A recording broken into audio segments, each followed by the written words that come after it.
আজ 31 দিন কমপ্লিট। এই হাঁটা প্রায় কমপ্লিট হয়ে গেছে।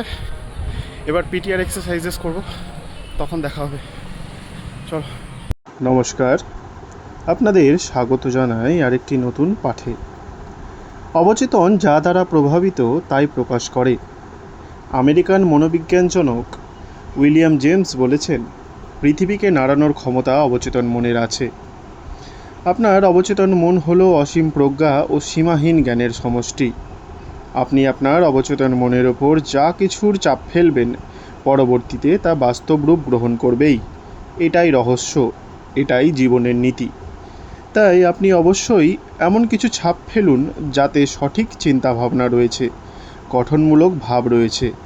পৃথিবীতে এত দুঃখ দুর্দশা এর কারণ মানুষ তার সচেতন ও অবচেতন মনের মধ্যে সংযোগ স্থাপন করতে পারছে না। যখন এই দুটি মন একসঙ্গে কাজ করবে, তখন দেখবেন আপনার জীবনে এক অদ্ভুত শান্তি, আনন্দ, সুখ নেমে আসবে। সচেতন ও অবচেতন একসঙ্গে কাজ করলে কোনো অসুস্থতা তাকে ছুঁতে পারবে না। হার্মেস এর কবরটি খুব প্রত্যাশা ও বিস্ময় নিয়ে খোঁড়া হয়েছিল, কারণ মানুষ বিশ্বাস করত ইতিহাসের অনেক গোপন রহস্য তাতে লুকিয়ে আছে। রহস্যটি ছিল, যা ভিতরে তাই বাইরে, যা ওপরে তাই নিচে।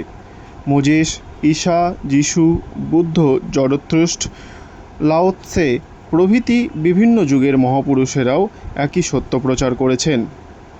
যা আপনি আপনার অন্তরে অনুভব করবেন, তা স্থান, কাল, পাত্র ও অবস্থা ভেদে প্রকাশিত হবে।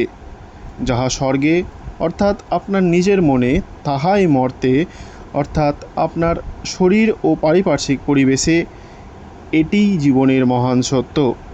আপনি দেখবেন ক্রিয়া প্রতিক্রিয়া, গতি স্থিতি সর্বত্র এই নীতি পরিলক্ষিত হয়। গতিশীলতা ও আবেগকে অবশ্যই নিয়ন্ত্রণে আনতে হবে, তাহলেই শান্তি ও সাম্য ফিরে আসবে। তাই এখন থেকে আপনি আপনার জীবনকে সুরেলা ও ছন্দময় গতিতে এগিয়ে নিয়ে যান। গ্রহণ ও বর্জন অবশ্যই সমান হতে হবে। যতটা প্রভাবিত হবেন, ততটাই যেন প্রকাশিতও হয়, কারণ অপূর্ণ আকাঙ্ক্ষা থেকেই হতাশা আসে। যদি আপনি নেতিবাচক, ধ্বংসাত্মক ও ভয়ঙ্কর চিন্তা করেন, তবে তা ধ্বংসাত্মক আবেগেই সৃষ্টি করবে এবং কোনো না কোনোভাবে তা প্রকাশিত হবে। এই ধরনের নেতিবাচক আবেগ থেকে আলসার, হার্টের সমস্যা, দুশ্চিন্তা প্রভৃতি রোগের জন্ম হয়। এখন নিজের সম্পর্কে আপনার ভাবনা বা অনুভূতি কী?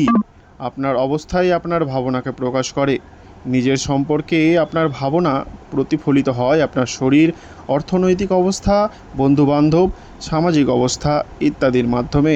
এ থেকে বোঝা যায় আপনার অবচেতন মনে কী কী প্রভাব পড়েছিল এবং আপনি সারা জীবন ধরে তা কীভাবে প্রকাশ করে গেলেন। নেতিবাচক ভাবনা দ্বারা আমরা নিজেদের ক্ষতবিক্ষত করি এবং আমরা তা হতে দিই। ভয়, রাগ, হিংসা দ্বারা মাঝে মধ্যেই আমরা নিজেদের আহত করি। এগুলি এক ধরনের বিষ, যা আমাদের অবচেতন মনে প্রবেশ করে। আপনি এই নেতিবাচক চিন্তা নিয়ে জন্মগ্রহণ করেননি।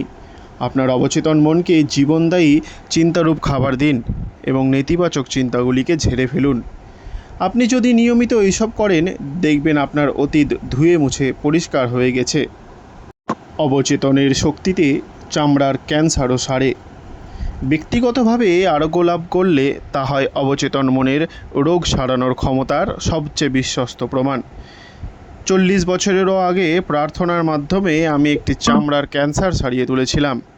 চিকিৎসা বিজ্ঞানও এটির বৃদ্ধি আটকাতে অসমর্থ হচ্ছিল এবং দিন দিন রোগীর অবস্থা খারাপের দিকে যাচ্ছিল।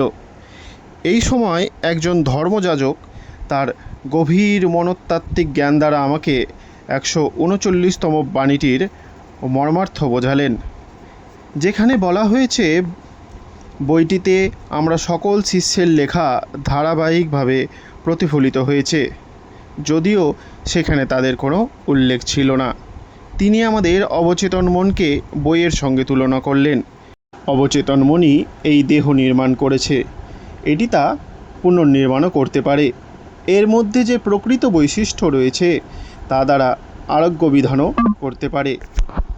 এই ধর্মযাজক আমাকে তার ঘড়িটি দেখিয়ে বললেন, এটির একজন নির্মাতা আছেন এবং এটি তৈরি করার আগে নিশ্চয়ই তার মনে ঘড়িটি সম্পর্কে ভাবনার জন্ম হয়েছিল। যদি ঘড়িটি নষ্ট হয় তিনি তা সারাতে পারেন। আমার বন্ধু আমাকে মনে করিয়ে দিলেন, অবচেতন জ্ঞান যা আমার দেহ সৃষ্টি করেছে, ঘড়ি নির্মাতার মতো সেও জানে কিভাবে আমার দেহকে সুস্থ, সবল ও সকল গুরুত্বপূর্ণ প্রক্রিয়াকে চালু রাখতে হবে। এটি নিরাময়ের কারণ ও ফলাফল হিসাবে কাজ করে। আমি এই সহজ পদ্ধতিতে প্রার্থনা করি। আমার শরীর ও তার অঙ্গ প্রত্যঙ্গ আমার অবচেতন মনের অসীম প্রজ্ঞার দ্বারা সৃষ্টি হয়েছে, তা জানে কিভাবে নিরাময় করতে হয়। এই অসীম শক্তি এখন আমার মধ্যে কাজ করছে এবং আমার দেহের প্রতিটি পরমাণুতে তা সঞ্চারিত হচ্ছে এবং তাকে নিরোগ, সঠিক ও পূর্ণ করে তুলছে। আমি জানি এটি এখন আমার মধ্যে ঘটছে, তাই তাকে ধন্যবাদ জ্ঞাপন করছি। আমার মধ্যে এই সৃজনশীল প্রজ্ঞা অসাধারণ কাজ করছে।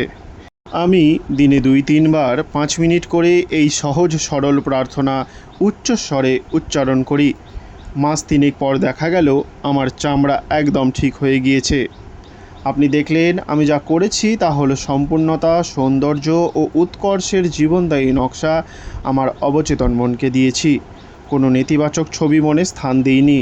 নেতিবাচক চিন্তাই সব সময় সমস্যার কারণ হয়। মনে যেসব সমস্যার উদয় হয়, শরীরেও তার ছাপ পড়ে। আপনি আপনার মনকে ইতিবাচক করুন, পরিবর্তন করুন, দেখবেন শরীরেরও পরিবর্তন এসেছে। সেটাই আমার সব নিরাময়ের ভিত্তি। কার্যকলাপ অবিশ্বাস্য এবং সেটা আমার অন্তরাত্মা অর্থাৎ অবচেতন মন ভালোভাবেই জানে। ধন্যবাদ। আপনারাও আপনাদের অবচেতন মনকে নিয়ন্ত্রণ করার চেষ্টা করুন, তাকে ইতিবাচক বার্তা দিন। আপনাদের জীবন সহজ, সরল ও সুন্দর হয়ে উঠুক, এটাই প্রার্থনা করি। আবার দেখা হবে আগামীকাল।